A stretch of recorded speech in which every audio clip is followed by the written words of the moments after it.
1 minute suspension. Kaya tinawag yan, sir, ng intelligence pati confidential. Kaya huwag kang magtanong kung anong confidential ginawa mo. Confidential nga. Thank you, Mr. Chair. Mr. Chair, sa dating hearings ng Quad Committee, retired Police Colonel Edelberto Leonardo confirmed na merong reward scheme for police personnel under the drug war of former President Rodrigo Duterte. At meron din pong isang interview mismo sa dating Pangulo na kaya gusto niya ay INC, yung merong key roles sa drug war, ay dahil nga kapag INC daw, mapagkakatiwalaan sa pera. So gusto po nating makonfirm, given the presence of the former President, kung totoo yun na INC yung mapagkakatiwalaan sa pera para dun sa reward system.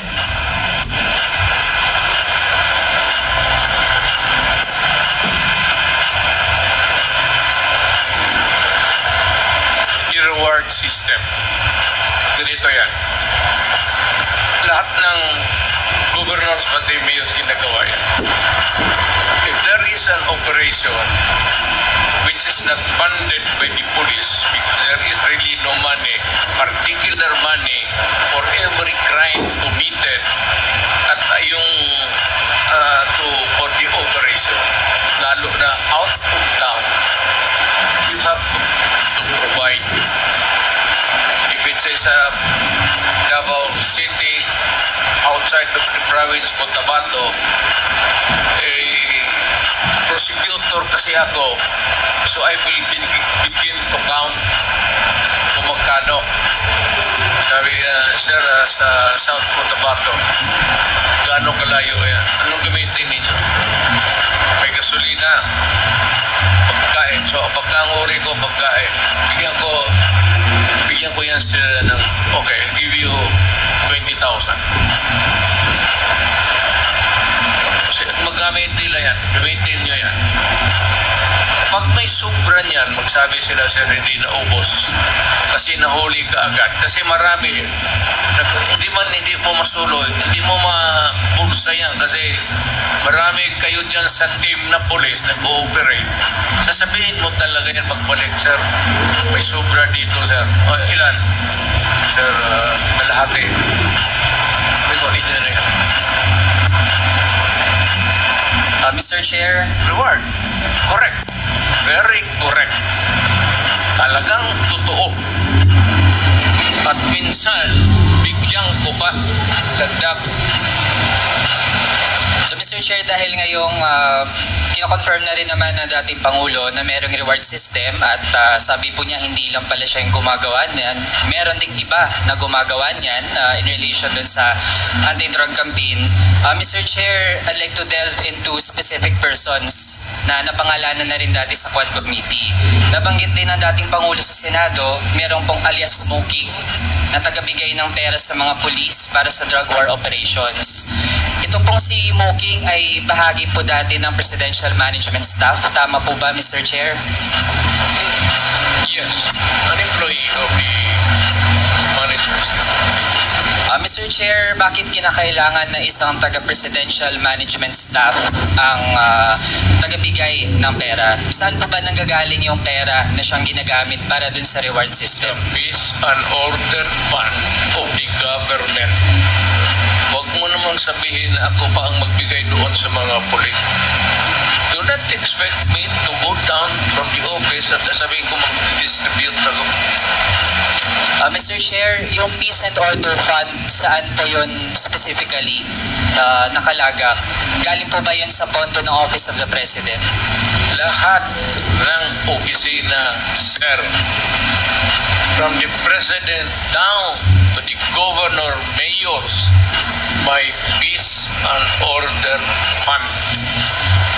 discretionary yan ng mayor, ng governor, ng presidente. Mr. Chair, yung Peace and Order Fund sa mga local government units natin, yun po ay kinukuha mula dun sa confidential fund.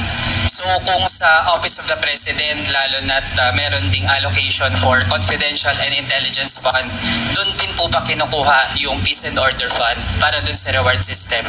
I will not answer your question. I have to make an accounting of what I did as president. That's official and personal. Mr. Chair, bahagi ito ng ating gustong siyasatin dito sa Quad Committee kasi kanina din naman po ang banggit lahat ng mga nagpapatupad ng ganitong operations, yun yung source, Peace and Order Fund. Pero kailangan malinaw din saan talagang item, anong allocation po yun. So kung sa mga LGU, malinaw naman, confidential fund. Pero sa Office of the President, dahil po actually ay iilan lang naman yung mga line items doon at kung meron dyan na pinaka-swak para dun sa Peace and Order, yun po ay confidential and intelligence fund. So gusto po nating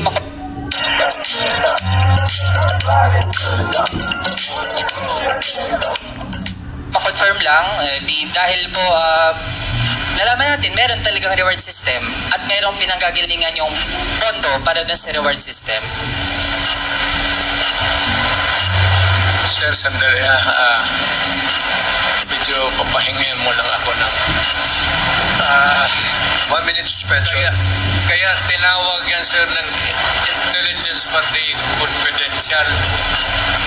Kaya huwag kang magtanong kung anong confidential ginawa ko. Confidential nga eh. I am protecting the interest of the Republic when I dispense confidential fund to the military and the police.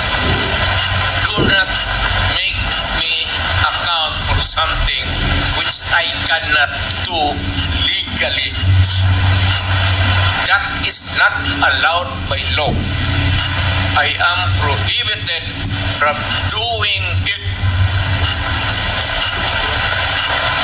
Mr. Chair, I believe hindi tayo pwede sabihan dito sa committee na hindi tayo pwede magtanong lalo sa mga bagay na relevant dun sa ating investigations. And Mr. Chair, I was not even asking kung sino yung mga hanggang sa level ng mga regional police units, sino mga nakatanggap. I was simply asking yung nature ng paggamit ng pondo na iyon. And Mr. Chair, there's nothing in the joint circular on confidential and intelligence funds that says that we cannot ask general questions, Mr. Chair. Kaya kung ayaw po tayong sagutin dun sa ganong mga bagay, then I think that's actually an indirect admission na dun talaga nanggagaling at ayaw lang pong specify na ating resource person yung nitty-gritty. Pero yun na po yung nagtutugma yung Peace and Order Fund na pwede talagang kunin doon sa Confidential and Intelligence Fund na actually ay lumobo ng sobrang taas sa ilalim po ng term ng past administration.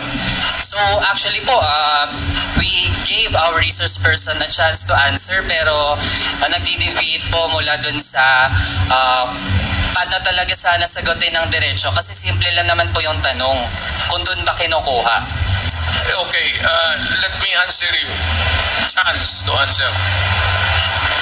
You are asking as if you are from the COA. Hindi ka naman COA. Hindi kita sagutin ng tama kasi wala rin akong alam. COA, kailangan mo ng report so you have to bring the papers. You're asking questions that are pertaining to COA. Ano? Hindi naman ako COA. Mayor ako tapos presidente. Sige, Mr. Chair, I won't belabor the point pero tingin ko ang mga kababayan natin yung makakahusga. Malinaw naman po na wala po sa aming dalawa yung taga-COA pero mismo po nasa memorandum Memorandum Circular din naman na dapat ay ipatupad ng COA na dapat ay kung mayroong mga ahensyang nabibigyan, nag-grant ng confidential and intelligence fund,